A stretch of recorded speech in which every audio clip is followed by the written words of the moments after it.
Hello guys, তো আজকে একেবারে স্টার্ট করলাম। তো আমার মেয়ের আজকে হচ্ছে ভ্যাকসিন, ছোটো মেয়ে। তো ওকে নিয়ে যাচ্ছি। তো এই ফার্স্ট টাইম আমি ওই ছোটো মেয়েকে কোলে নিয়ে বড় ব্লগটা স্টার্ট করেছি। আর ছোট্ট একটা মিনি ব্লগ তোমাদের সঙ্গে শেয়ার করছি।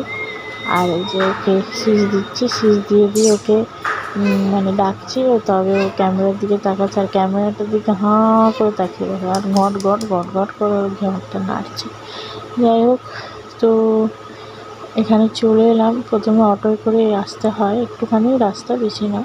তো অটোয় করে এলাম, কারণ বাচ্চা নিয়ে বেশি হাঁটাও যাবে না। তো অটোয় করে এসে আবার একটা গলি আছে, গলির ভেতর দিয়ে যেতে হবে। তো চলো। আর এই যে মামনি আসছে দেখো পিছনে। তো চলো। আর মেয়েকে ডাকছে, ও বুঝতে পারছে না, ও পিছনের দিকে হাঁ করে তাকিয়ে আছে। ও রাস্তায় বেরোলে যেন অবাক হয়ে যায়। আসলে ছোট্ট বাচ্চা তো, ও মানে এত রাস্তাঘাটে এত লোকজন, এত গাড়ি ঘোড়া, চারিদিকে এত জিনিস দেখে, তো মানে ও হাঁ হয়ে যায়। তো এই বললাম যে গলির ভেতর দিয়ে যেতে হবে। মেন রোড দিয়েও একটা যাওয়া যায়, দুটো রাস্তা আছে। তো এই ভেতর দিয়ে রাস্তাটা ভীষণই নোংরা। তো তোমরা যখন কথা বলতে বলতে দেখো একেবারে চলে এলাম হসপিটালের ভেতরে, মানে হসপিটালে যাবো ভ্যাকসিনটা দেওয়াতে। আমরা সরকারি অনুযায়ী প্রাইভেটে দিচ্ছি না, সরকারিতেই দিচ্ছি।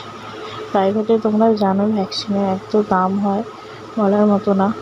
এত টাকা দিয়ে ভ্যাকসিন নেওয়া মানে কোনো মানেই নেই। সরকারি অনুযায়ী যেগুলো আছে ওগুলোই যথেষ্ট হয়ে যায় বাচ্চাদের ক্ষেত্রে। তো এই যে চলে এলাম, ভেতরে ঢুকবো। আর এখানে সরকারি হসপিটালগুলো খুবই ভালো, মানে ব্যবস্থাও ভালো। তো এই হচ্ছে ম্যাডাম, যে ওকে খাওয়াচ্ছে। তো এই ম্যাডামটা ভীষণই ভালো, এমনি অনেক হেল্পফুল।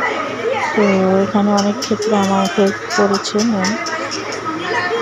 তো মামনি কোলে দিয়েছে ওকে। তো এখন বাজে হচ্ছে 1:30। তো জানি আজকে যেহেতু ভ্যাকসিন ছিল 5টার মতো, 5টার মধ্যে 3টে ছিল ইঞ্জেকশান, আর দুটো পায়ে আর একটা হাতে, আর 2টো খাওয়ার ছিল। তো বেশি তো আজকে আর ওকে নিয়ে কিছু কাজও করতে পারিনি। তো চলো, এইটুকুই শেয়ার করার ছিল। টাটা, বাই বাই, ভালো থেকো সবাই।